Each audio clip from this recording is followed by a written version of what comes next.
있어요. 저는 그렇게 봐요. 근데 그걸 놓친 거예요. 누가 놓쳤어요? 교회가 놓쳤어요. 어두웠던 거예요. 그러니까 쉽게 가려질 수 있습니다.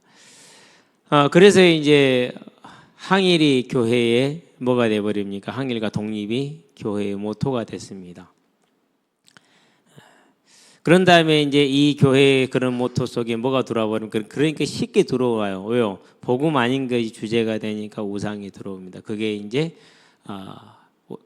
우리가 신사에 참배했던 주보에 실려 있는 그 우상 숭배, 문하세와 같은 그 우상 숭배가 교회 안에 들어왔죠. 그게 들어오고 나서 해방이 됐으면은 정상적인 회개 운동을 해야 됩니다. 그런데 정상적인 회개 운동을 안 했습니다. 목회자들이 회개 운동을 안 합니다. 평신도들도 회개 운동하지 않습니다. 당연히 회개하지 않습니다. 그리고 우리도 고생했다. 죽은 순교한 자나 해외로 도망간 사람이나 은퇴해버린 자나 목회자들이 많이 은퇴를 했어요. 왜 은퇴했을까요? 곤란하잖아요. 앞에 서서 반대할 수도 없고 그렇다고 해서 신사참배할 수도 없고 그래서 뭐 해버리는 거예요? 그래서 은퇴해버리는 거예요. 그들의 수고도 수고지만은 교회를 지키는 우리의 수고도 동일하다. 이런 식의 이제 궤변을 눌러놓는 것이죠. 예. 그랬는데 그들에게 정말 좋은 기회가 찾아왔습니다. 그게 뭡니까? 그게 6.25 전쟁이 터지는 겁니다. 전쟁이 터지니까 이제 뭐가 되는 겁니까? 이제 반공이 되는 겁니다. 신사에 참배하던 그 생각이 항일운동하던 그 생각이 신사 참배하던 그 우상이 이제는 반공이라는 우상으로 갈아탄 겁니다. 그게 오늘날까지 큰 흐름을 잡고 있습니다. 왜 이렇게 나라가 어지럽고 일순간에 나라가 후진국으로 떨어져 버리느냐? 저는 이 일이 교회 안에서 가장 큰 거라고 저는 봅니다. 교회 안에 이 사상 우상이 가장 크다고 봐요. 그래서 저와 여러분들은요, 오늘날 이 시대를 보면서 뉴스 보면 많이 답답할 겁니다. 말이 안 되는 일이죠. 상상할 수 없는 일이 벌어졌어요. 이미 옛날 우리는 다 지나고 졸업한 줄 알았는데 생생하게 그대로 남아있어요. 그리고 그 일을 다시 일으켰어요. 왜 그랬을까요? 이건 사람이 하는 게 아닙니다. 하나님께서 행하시는 겁니다. 그럼 우리는 뭘 봐야 됩니까? 저와 여러분들은 이제 다른 것이 문제가 아니고 하나님이 하나님 되게 하는 그런 제물된 삶, 예배자의 삶이 우리에게 지금 요구가 되는 겁니다. 젊은이들 꼭 기억해 주게 되길 바랍니다. 여러분들이 무엇을 먹고 마시고 살까 이런 거 염려하고 고민하고 있지 마세요. 시간 아까워요. 제가 좀 이상한 사람일 수도 있어요. 그런데 저는 언제나 그랬어요. 근데 한 번도 틀린 걸 못 봤어요. 하나님은 여러분과 저의 그런 걸 완전히 끝내놓고 준비하고 계십니다. 그럼 뭐 하면 됩니까? 이 복음을 전하는 것에 모든 마음과 모든 게 있게 해야 됩니다. 압도적이어야 됩니다. 그것이. 어느 정도 압도적이면 됩니까? 예수님을 만나고 나니까 어느 자리에서 무엇을 하든지 간에 항상 그 자리에는 하나님이 나에게 준 자리이기 때문에 복음으로 증거되고 복음으로 채워지고 복음 증거되는 그 자리가 끝나게 합니다. 어디 가든지 무슨 자리든지 마찬가지입니다. 그러니까 무슨 일이 벌어집니까? 그러니까 이제 하나님이 일하시는 걸 보게 되는 것이죠. 우리는 이거 해야 돼. 그렇게 할 때 하나님이 뭐 하는 거예요? 그러면 그 하나님은 저와 여러분의 진로를 책임을 지십니다. 가정도 책임집니다. 다 책임지게 돼 있어요. 그걸 우리는 절대 놓치면 안 돼요. 그런데 이걸 내가 정적으로 그렇게 하지 않고 적당히 타협을 하면은 그러면은요, 내일은 내가 하고 또 교회일도 내가 하고 2중 3중에 이제 짐이 되는 겁니다. 그러지 않게 되기를 바랍니다. 그래서 하나님의 하나님 되는 그 믿음의 중심을 저와 여러분들이 지키고 유지하는 것은 정말 중요한 일이다. 자, 이제 오늘부터는 이제 우리가 계속해서 복음을 얘기하는 중에 믿음의 복이라는 얘기를 할 겁니다.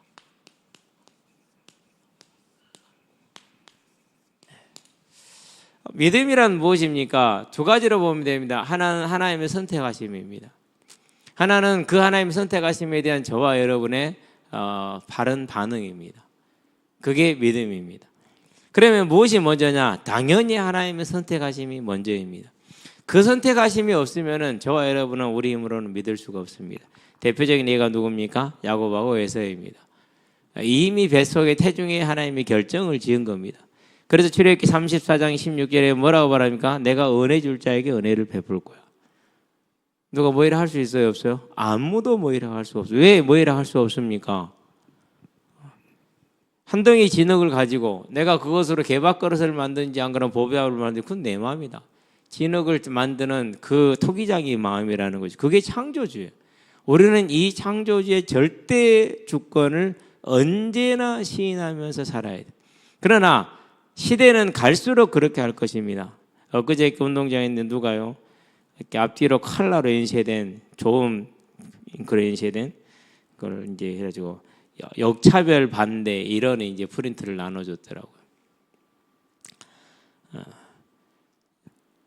동성 결혼을 하게 되면은 아파트 우선 분양권 그런 게 있는가 봐요. 그런 게 주어질 거라는 거죠. 앞으로 계속해서 이제 그런 성소수자를 위한 정책들이 많이 생긴다라는. 저랑 동갑이던데 성재기 씨라고요. 죽었어요. 보니까 고 성재기님 그런 거 보니까 그 사람이 남성운동단체를 만들었어요. 부산에서 여자 화장실 개편한다고 3억 5천을 썼다. 뭐 나쁜 건 아니죠. 화장실 하나 개조해 주는데 3억 5천 들어갔어요.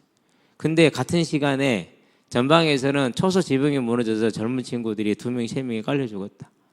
그러면 그 아이들 지붕 하나 못 바꿔주는 30년, 40년 가는 그 지붕 하나 못 바꿔주는 통에 여자 화장실 3억 5천 주고 바꿔주고 있었다. 이게 맞냐? 그 아이들 지붕에 깔려 죽는 때 그 하나 수리 못 해주는데 여자들 하이힐 빠진다고 보도블록 다시 다 갈아준 게 그게 맞냐? 그런 얘기를 하더라고요. 나는 당연히 있어야 되는 소리라고 생각해요. 전방에 고생하는 아이들 얼마나 힘듭니까, 솔직히. 18일 날 우리 성현이가 제대 온다라는 휴가 온다라는데요. 보내보니까 안다니까요. 가본 남자들은 안다니까요. 지금은 그래도 월급이라도 좀 괜찮게 주지. 그렇지만 알바비도 안 되지만은 24시간 생명 들여서 그 일하고 알바비도 못 받지만은 그런 의무를 강조하고 그런 의무를 지워줬으면 거기 합당한 대우를 해야 되잖아요. 그런 대우도 안 해주잖아요. 그래서 그런 부분은 민주당이 정신 차려야 돼요. 정말로 그건 정신 차려야 돼요.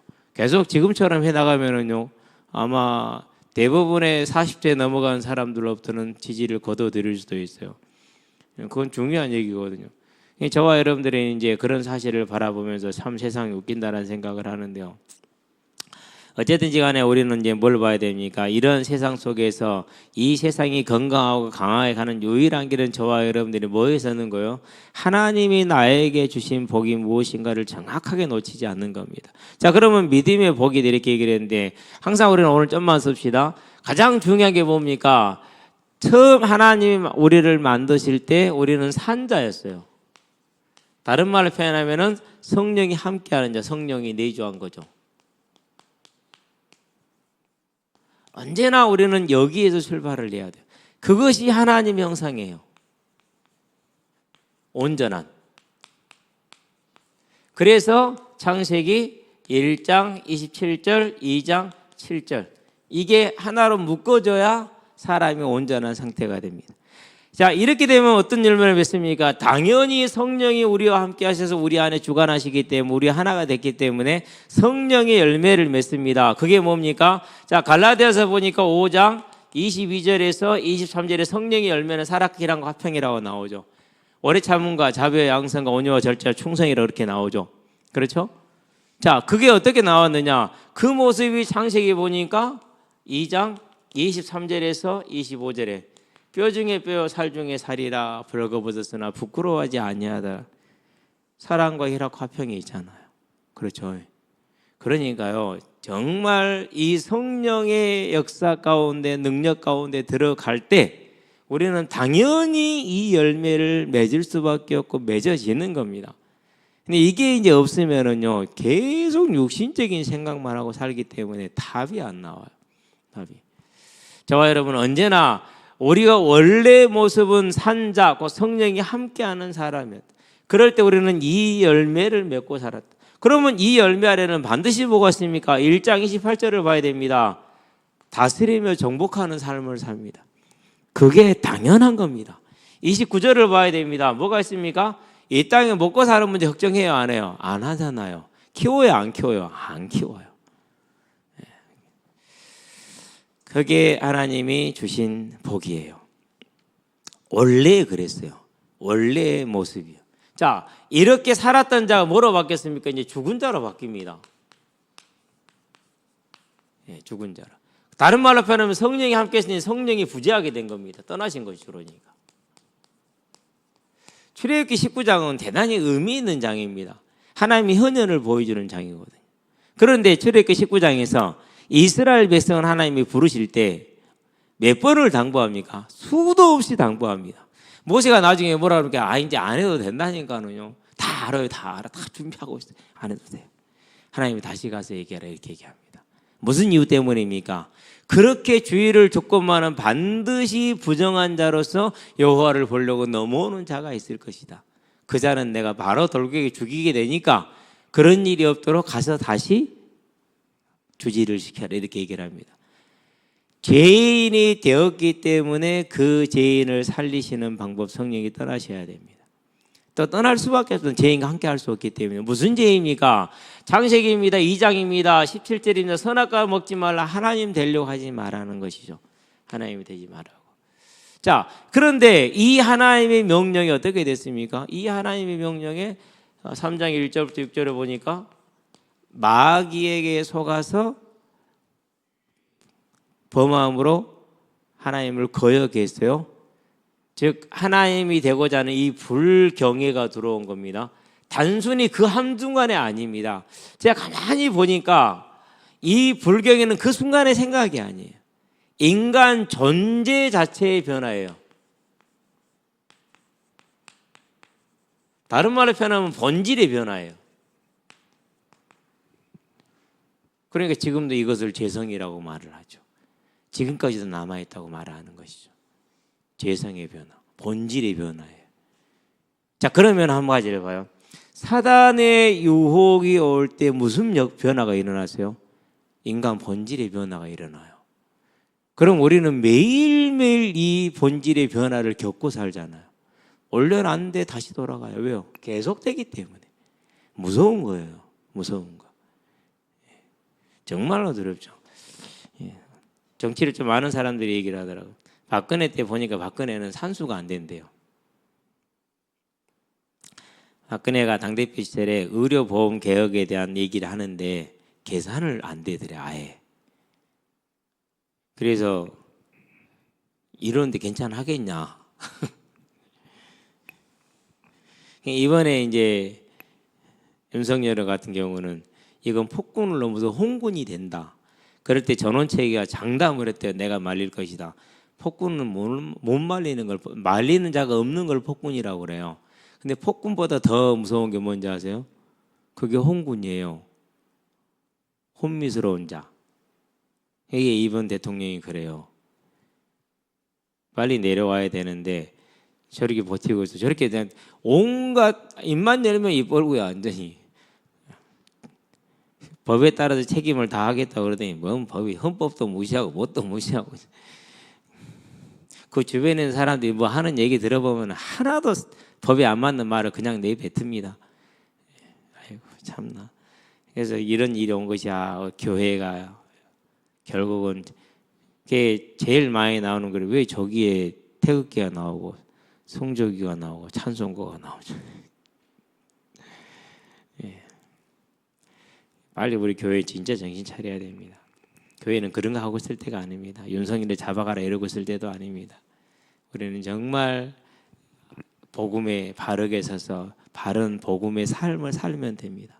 그러면 돼요. 근데 어려워요. 왜 어렵습니까? 계속되는 사단의 유혹에 이런 존재의 변화, 본질의 변화가 와버렸고 그리고 타락한 거기에 지속적으로 이런 유혹이 들어오고 있다는 사실이죠. 그래서 이걸 뭐라고 그럽니까? 이걸 원죄다 이렇게 얘기를 합니다. 그 결과가 로마서 1장에 나옵니다. 18절에서 32절까지. 뭐가 나옵니까? 하나님을 알아. 감사하지 않아? 영화롭게도 하지 않아. 그리고 자기 생각이 미련해져. 썩지 않을 하나님의 형상을 썩을 사람과 금수와 벌레의 형상으로 바꿔. 그 결과가 뭡니까? 그 결과가 타락이죠. 어떤 타락입니까? 그 결과가 타락을 하게 되는데 그것이 이제 갈라디아서 5장 19절에서 21절이죠. 육신의 소욕은 현저하니 곧 음란과, 그러면 제일 먼저 나온 게 음란이죠. 호색과 탐욕이라고 그랬어요. 그런데 로마서 1장에서도 딱 하나만 말해요. 뭐 말이죠? 그것도 음란을 말해요. 사람들이 객관성이 없고 일관성이 없어요. 만약에 제가, 죄송한 얘기지만 그러고 다니면 여러분 뭐 괜찮습니까? 그래도 김태형 목사가 복음 얘기하니까 괜찮습니까? 말 같은 소리를 해야죠. 만에 하나 내가 막 그렇게 다니고 그러면은 그래도 여러분들은 김태형 목사 복음 얘기하니까 괜찮아요? 제가 볼 때는 절대 안 그럴 거라 생각해요. 그럼 뭔 말하는 거죠? 그건 자기가 뭔 말하고 있는지를 모르는 거예요. 자기가 생각하고 있는 자기들을 모르는 거예요. 얼마나 심각합니까, 이 문제가 지금. 보통 문제가 아닙니다. 그걸 뭐라고 그럽니까? 그것을 잡혔다 속고 있다 이렇게 말하는 거예요. 근데 잡힌 사람은 몰라요. 절대로. 그래서 어지간하면 저는 말을 안 해줘요. 말해줘도 모르는데 뭐. 죽은 자가 되었습니다. 성령이 떠나버렸습니다. 그 결과 어떤 자가, 그 결과가 이겼다고 봐요. 이게 와. 이제 김정일 목사님이 또 톡에 이제 기도를 요청을 해서 형사 이제 건이 시작이 된대요. 형사건이. 그리고 22억도 보니까 이게 코리아 투데이에 보도된 내용인데 거기에 이름도 등장하지 않는 그 내용을 가지고 이름도 등장하지 않는 자기를 민사 22억을 넣었다고 그러더라고요. 오늘 처음 얘기해야 돼요, 그 얘기를. 근데 10억을 깎았대요. 그래서 12억이 됐대요. 저쪽에서 깎았나 봐요. 그러는데 하는 말이 그래요. 그때 보도된 내용이 MBC PD수첩에 정확하게 증언으로 보도가 됐기 때문에 다음 재판은 쉬울 겁니다라고 얘기를 하더라고요. 그러면서 이제까지 한 건 약식 명령이었지 본안 소송이 아니기 때문에 승소했다가 나오는 게 다 거짓말이라는 것이죠. 참 안타까운 일입니다. 여러분 꼭 기억해야 돼요. 이건요, 사람이 성령 받은 사람이 아니고 누구의 열매? 죽은 자의 열매예요. 그가 목사건 장로건 누구든지 상관없이 그건 죽은 자의 열매이지 산 자의 열매가 아니에요. 산 자의 열매가. 자, 이 죽은 자의 열매를 이렇게 맺습니다. 그러니 삶이 어떻습니까? 이렇게 됩니다. 디모데후서 3장 1절에서 5절. 고통을 받게 됩니다. 안 고통스럽겠습니까? 고통스러워요. 자, 이 고통의 삶을 살다가 마지막에 어떻게 됩니까? 그게 계시록이 잘 나와 있죠. 20장에서 11절에서 15절에 책에 기록된 대로. 그럼 우리는 희망이 있는 거예요. 인내하고 절제하시게 되길 바랍니다. 왜요? 우리의 책에 기록될 것이니까. 우리의 책에. 지난주 토요일 날 몸이 좀 안 좋았잖아요. 그래가지고 이제 토요일 오후부터 아프기 시작을 했어요. 병원에 갔다 왔어요. 근데 딱 그 상태에서 더 안 좋아져. 그러는 사이에 어제 그제까지 4kg가 빠지더라고요. 몸무게가. 입맛이 없으니까 그렇게 몸무게가. 내 몸에 뭐 빠질 게 뭐 있다고. 사모가 우리 뒤에 쳐도 당신 뭐 이렇게 옷이 헐렁해졌니? 항상 있던 추리닝이 이제 제바디 진짜 4kg나 빠졌어. 그래서 어제 그제부터인가는요 현장을 시작을 했어요. 왜 시작을 했느냐? 제가 저를 알아요. 아무리 아파 어지간히 죽을 정도가 아닌 한은 현장을 가는 게 훨씬 회복이 빨라요. 그럼 이제 그렇게 하는 이유가 왜 그러느냐? 하나님이 내게 맡긴 일이기 때문에 인내하고 끝까지 가는 것이죠. 그럼 사람들은 좀 이상하게 생각할 겁니다. 뭐 아무것도 없는데 열매도 없는데 그렇게 하냐고요? 그렇지 않습니다. 누가 열매 보고 합니까? 하나님 보고 하는 것이고, 누가 열매 보고 합니까? 하나님을 사랑해서 하는 것이고, 내가 받은 이 생명의 은혜가 너무 큰 거기 때문에 하는 것이죠. 저와 여러분 이거 기억을 해야 돼요. 그런데 그 모든 게 다 모아놓고 책에 기록돼요. 그러면은 뒤집어서 불신자들이 하는 모든 악은 전부 다 이렇게 책에 다 기록이 돼요. 그게 죽은 자의 영원한 결과예요. 영원한 결과. 저와 여러분은 이 사실을 알게 되길 바랍니다. 이걸 보는 거예요. 그러면은 봐봐요. 이제 이 죽은 자가 죽은지를 모르고 살아. 얼마나 답답한 일입니까? 그렇죠. 에베소 2장 1장에 말한다. 죄와 허물로 죽었던 너희다 그렇게 얘기를 하는. 근데 죽은지를 몰라요. 답답한 노릇이죠. 그래서 누가 해야 됩니까? 저와 여러분이 죽은 자일 때 죽은 자를 몰랐잖아요. 누가 어떻게 했어요? 그래서 하나님이 우리를 깨우신 거예요. 그러면 저와 여러분 지금부터 뭐 하면 됩니까? 이제는 하나님이 대신해서 우리가 깨움을 받았던 것처럼 다른 이들을 깨우는 삶을 들어가게 되길 바랍니다. 이 죽은 자의 삶입니다. 여기서 이 죽은 자들의 소망이 뭐가 되겠습니까? 죽었으니까 다시 살아나는 것이 돼야죠. 그렇죠. 그래서 부활은 뭐가 되는 겁니까? 모든 죽은 자들의 소망이 돼야 되는 겁니다. 자, 이 죽은 자를 다시 뭐 했습니까? 하나님이 산 자를 만드십니다. 어떻게 만듭니까? 그것은 다른 게 아닙니다. 대신해서 죄값을 지불하십니다. 대속이라고 그럽니다. 대신이라고 써놨네. 대속하십니다. 그 방법이 뭡니까? 여자의 후손입니다. 창세기 3장 15절. 그러면은 이 타락하자마자 주어진 이 답이 있었다면 저와 여러분의 인생의 답은 이미 다 끝나 있는가 안 끝나 있는가? 우리는 알지도 못합니다. 구하지도 못합니다. 찾지도 못합니다. 그러는데 하나님은 이미 답을 다 예비하고 계시잖아요. 그러고 뭐 하셨습니까? 구하지도 않고 있는데 오셨어요. 그렇죠. 요셉과 정원한 마리아에게서 그리스도라 칭하는 예수가 나시니라 오셨잖아요. 그렇죠. 그냥 오셨습니까? 죽으러 오셨으니까 이제 19장 30절 죽으셨어요. 작은 사랑이 아니잖아요. 아무도 이 언약을 기억하지 못한 수천 년이 지난 다음에 그분은 그 언약대로 자기 때에 오셨어요. 그리고 십자가에 죽으시는 그 대속의 죽음을 죽으셨어요. 그 하나님이 저와 여러분의 인생 책임 안 지겠습니까? 그렇죠. 그래서 이걸 믿어야 됩니다. 하나님 만나고 나니까 너무 좋은 거죠. 이게 믿으니까. 이게 사실이 생겼으니까. 그전에는요 답이 없었어요. 많은 사람들이 착각합니다. 좋은 대학 가면 그게 답이 됩니까? 가셔서 보고 보게 되길 바랍니다.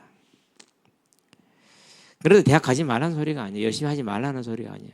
내게 주어진 재능을 따라서 주어진 대로 열심히 살면 됩니다. 그런데 뭐가 바뀌면 안 된다요? 중심이 바뀌면 안 돼. 피하거나 도망가서도 안 되지만은 중심이 바뀌면 안 돼.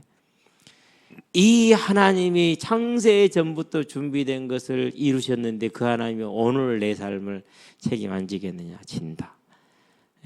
라는 사실을 우리는 믿는 겁니다. 그러면 이제 염려하지 말고 근심하지 말고 우리를 또 다시 본질을 변형시키고 또 재성을 깨어나게 하는 지속적으로 속이는 사단과 영적인 전쟁 꼭 싸워야 되는 줄로 믿습니다.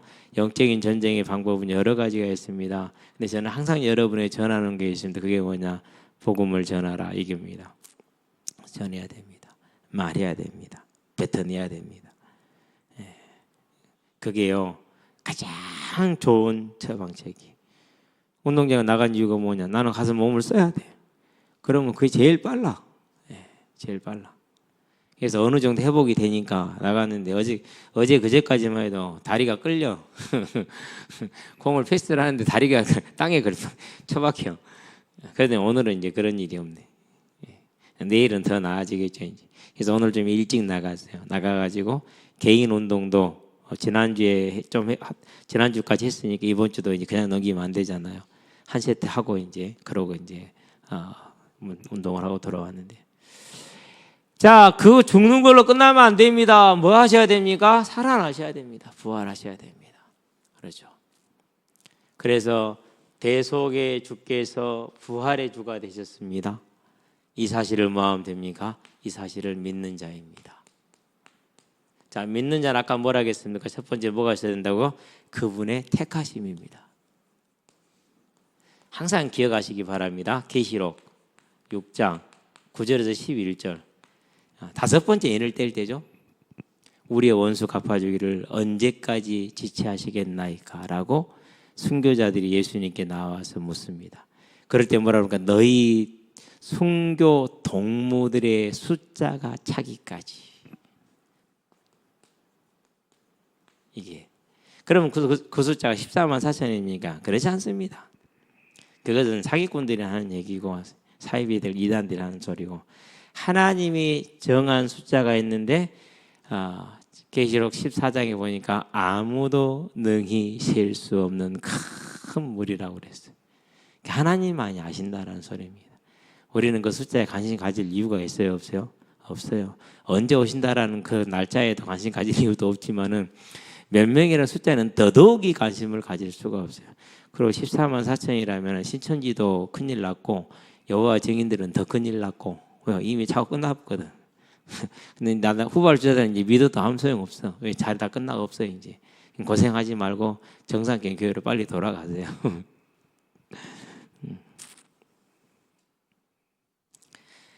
하나님께서 죄가 없고 눈물이 없고 죽음이 없고 질병이 없는 그 천국을 다시 회복시키길 원하셨습니다. 그 회복하시는 천국에 들이할 하나님의 계획된 수가 있습니다. 그래서 천국 잔치에서도 뭡니까? 빈 자리를 채워라. 자리 수가 정해졌던 소리잖아요. 근데 그 숫자가 얼마인지 우리 알 이유가 없고 알 필요도 없어요. 알 수도 없고. 그렇죠? 근데 중요한 건 뭐냐? 그 하나님이 정한 숫자에 채우시기 위해서 택한다라는 거예요. 그게 하나님의 구원의 저와 여러분들에게는 이제 직접적인 시작이 이루어지는 겁니다. 그럼 뭡니까? 이제 오늘 저와 여러분들이 예수를 믿는다라는 것은 이 택하심을 받았다라는 것 아닙니까? 그래서 요한복음에서 말하는데 1장 13절에서 영접하는 자 곧 그 이름을 믿는 자들에게는 자녀가 되는 권세를 주잖아요. 근데 그것이 뭐라고요? 육정으로나 혈통으로나 사람의 뜻으로 나지 않고 하나님께 난 자들이다. 6장에서 뭐라고 그러니까 44절에서 내 아버지께서 내게로 이끌지 않으면 아무도 나에게 나올 수가 없다고 그랬어요. 하나님께서 여기에 들이기로 작정된 자만 예수를 믿으러 나오는 겁니다. 그래서 15장에서 뭐라고 그러니까 너희가 나를 택한 게 아니라 내가 너희를 택했다라고 말하는 겁니다. 저와 여러분들이 오늘 가장 강조되는 게 뭡니까? 자, 산자가 되는데 그 산자의 복이 뭐냐? 믿음이라는 건데 하나님이 이렇게 택해 주셨다라는 겁니다. 이게 저와 여러분들이 평생을 갈 수 있는 힘이고 이유이고 근거가 됩니다. 교회를 딱 오니까요, 이게 보여지더라고요. 그래서 이제 더 이상 뭐가 필요한 게 없어요. 나는 이제 여기 들어온 사람, 그분이 계획하셨고 나는 여기 이제 그 택하심을 받았고 이 시간표에 내가 왔으니까 내 인생은 영원히 끝. 믿으시게 되길 바랍니다. 그럼 제 인생은 끝납니까? 아닙니다. 모두의 인생이 다 거기서 끝. 그 사실을 우리가 믿을 때, 그럴 때 내 인생에 내가 어떻게 무엇을 하면 살아야겠다가 딱 나옵니다. 나와요, 답이 그게.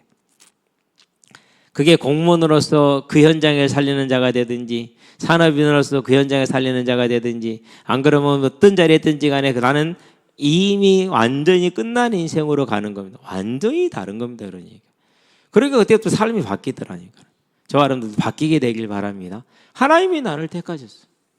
그래서 마가복음에서 말합니다. 3장 13절에 원하는 자들이다 그랬습니다. 본인이 원하는 자들, 구원직으로 작정한 자들인 거죠. 그러니까 그런 사람들이 나오는 겁니다. 이것을 이제 가장 길게 설명한 것 중에 하나가 로마서 9장입니다. 1절에서 18절까지. 여기서 이제 무슨 얘기를 하십니까? 여기서 이제 나오는 얘기들 중에서 이제 에서와 야곱이 나오죠. 한 태에서 나지 않느냐. 그러면서 16절에 뭐라고 말합니까? 원하는 자로 말미암음도 아니고 다른 바르지난 자로 말미암음도 아니고 하나님께로 말미암은 자. 17절 18절에서 그것을 확증합니다. 19절에 하니까 무슨 얘기합니까? 당연히 안 믿는 사람들이 이런 말 할 겁니다. 뭐라고? 그러면은 당신이 안 택했으니까 내가 안 믿었으니까 난 죄가 없다 이렇게 말할 거라고 그러지. 너 하나님이 택하고 버리는 것은 공교롭지 않다고 말할 거지. 그래서 뭐라고 그러면 그때 하는 말이 주제를 알라. 우리는 피조물, 그분은 창조주이기 때문에 거기에 대해서 의문을 제시할 수 있는 자가 아무도 없다. 그때 또 나오는 게 토기장애가 또 나옵니다. 그래서 그러면 여기서 저와 여러분은 뭘 봐야 되는 겁니까? 이제 하나님의 택하심은 감사이기도 하고 다른 한편으로는 강력한 명령이기도 합니다. 자, 꿈꾸는 자 보장된 꿈이라고 그랬어요. 근데 다른 편을 표현할까요? 보장됐다는 말은 무슨 말입니까? 지명됐다라는 거죠. 할당됐다라는 거예요. 뭐가 할당됐습니까? 해야 될 일이 할당된 거예요. 그게 꿈꾸는 거예요. 그 일이 할당됐기 때문에 하고 싶으면 하고 하기 싫으면 안 하면 됩니까? 그러면 요셉은 없죠. 바울도 없어요. 그러면은 바울로 가는 길을 보세요. 그 고난의 길이잖아요. 그러지만 가잖아요. 왜? 할당됐기 때문에. 그래서 택함을 받았다라는 것은 큰 특권입니다. 그러면서 완전한 의무입니다. 이게 그 양면을 같이 가지고 있어요. 같이 볼 수 있게 되길 바랍니다. 어쨌든 하나님 우리를 그렇게 부르셨어요. 그래서 저와 여러분들은 어떻게 된 겁니까? 하나님이 택해 주셨기 때문에 그래서 저와 여러분들은 고린도 12장 3절에 보니까 예수를 주라고 시인하게 된 겁니다. 믿는 자가 됐죠. 자, 이렇게 믿을 때 사도행전에서 뭐라 약속했습니까? 2장 38절에 너희가 각각 예수 그리스도를 회개하고 믿으라. 그러면 죄 사함을 얻고 뭘 받으리라? 성령을 선물로 받으리라. 다시 뭐가 주어집니까? 성령 내주가 회복이 되는 겁니다. 처음 하나님이 우리를 만들었던 그 모습이 다시 회복이 됩니다. 그러면 이 성령이 우리 안에 오셨으니까 아까 말했던 무슨 열매요? 성령의 열매가 맺어지겠죠. 그렇죠. 이 성령의 열매가 저와 여러분에 맺어질 수 있게 되길 바랍니다. 성령의 열매라는 건 뭘 말합니까? 권능을 말하는 겁니다. 권능. 권능은 여러 가지가 있습니다. 마태복음 5장 13절에서 16절 빛과 소금의 삶이 사라지는 걸 말합니다. 살기를 소원하는 걸 말합니다. 그렇죠. 그렇기 때문에 어디를 가든지 간에 빛으로 소금으로 살기 때문에 그리스도의 증인이 돼요, 안 돼요? 될 수밖에 없어요.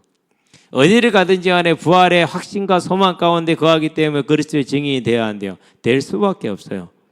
그래서 사도행전 1장 8절에 그때 증인이 되리란 이 말은 다른 말로 표현하면은 우리가 하나님의 성령의 열매를 맺는 삶을 살리라는 걸 말합니다. 누구처럼 가서 그리스도 말한다고 그 삶이 개판이어도 그게 증인입니까? 그건 증인이 아닙니다. 사꾼이고 그리고 이용해 먹는 것입니다. 분명합니다. 우리는 그렇지 않습니다. 성경은 그렇지 않습니다. 믿는 자는 그렇지 않습니다. 반드시 그 믿음은 그 열매를 가져옵니다. 무슨 열매요? 사랑과 희락과 화평과 오래 참음과 자비와 양선과 인내와 온유와 절제와 충성이라고 그랬습니다. 반드시 맺게 돼 있어요. 안 맺을 수가 없어요. 저와 여러분들은 이 아름다운 열매를 맺어가는, 그런데 우리가 뭐 완전하게 맺습니까? 아니죠. 그렇게 맺으려고 애쓰는 거고 또 노력하는 것이죠. 그렇죠. 그래서 정말 복이 뭡니까? 이제 여기까지는 우리가 이제 뭘 말한 겁니까? 선택을 말한 겁니다. 하나님의 선택으로 인한 것. 자, 그런데 로마서 10장 오늘 선택의 본문은 뭡니까? 이제 이 하나님의 부름에 뭐 하는 겁니까? 반응하는 겁니다. 반응. 그 로마서 10장부터 10장이 그의 반응의 장입니다. 그 말은 무슨 말이고, 오늘 우리가 이렇게 말씀을 받는 것, 또는 우리가 복음을 전할 때 그 우리 복음을 전하는 것을 받는 자, 그 자에게 이제 이걸 묻는 겁니다. 저와 여러분들은 9장에서는 선택을 얘기하시고 10장에서는 듣는 자의 책임을 물으시는 거죠. 얘기하는 것이죠. 근데 이 복음을 듣고 우리는 합당한 반응을 했기 때문에 그게 뭐라고요? 생명의 복, 구원을 얻은 복이 된 겁니다. 이 복을 절대 놓치지 말고 빼앗기지 마시게 되길 바랍니다. 그래서 저와 여러분들이 이 복에 감사할 때 하나님에게 큰 영광이 됩니다. 십자가에 달리신 주님에게 얼마나 큰 영광이 되겠습니까? 그렇죠. 예. 그 믿음에 저와 여러분들은 견고하게 설 수 있게 되기를 바랍니다. 기도합시다. 살아계신 아버지 하나님, 성령을 다시 회복하게 하신 것을 감사를 드립니다. 죽은 자에서 산 자가 되게 하신 것을 감사를 드립니다. 이 땅에 삶이 수고하고 무거운 짐진 삶에서 그리스도 안에 있는 쉼을 얻는 삶이 되게 하신 것을 감사를 드립니다. 영원한 멸망과 형벌에 처할 인생을 영원한 상급과 천국에 들어가게 하신 것을 감사를 드립니다. 하나님, 이 복을 우리는 그리스도의 십자가 대속의 그 사랑과 아들을 내어주신 하나님의 그 은혜로 인해서 얻었으니 하나님, 이것을 절대 값어치 없게 포기하지 않게 하여 주시옵소서. 한 그릇 밥을 위하여 버리지 않게 하여 주시며, 한순간 인생의 영화를 위해서 버리지 않게 하여 주시며, 한순간 인생의 쾌락을 위해서 버리지 않게 하시고, 오직 이 하나님의 사랑과 은혜를 아는 은혜로운 자, 지혜로운 자들이 되게 하셔서 일생을 하나님께 충성된 자로 삶으로 영혼을 약속하고 영혼을 누리는 믿음의 소망 있는 삶으로 세워지게 하시기를 그리스도신 예수의 이름으로 감사하며 기도합니다. 아멘.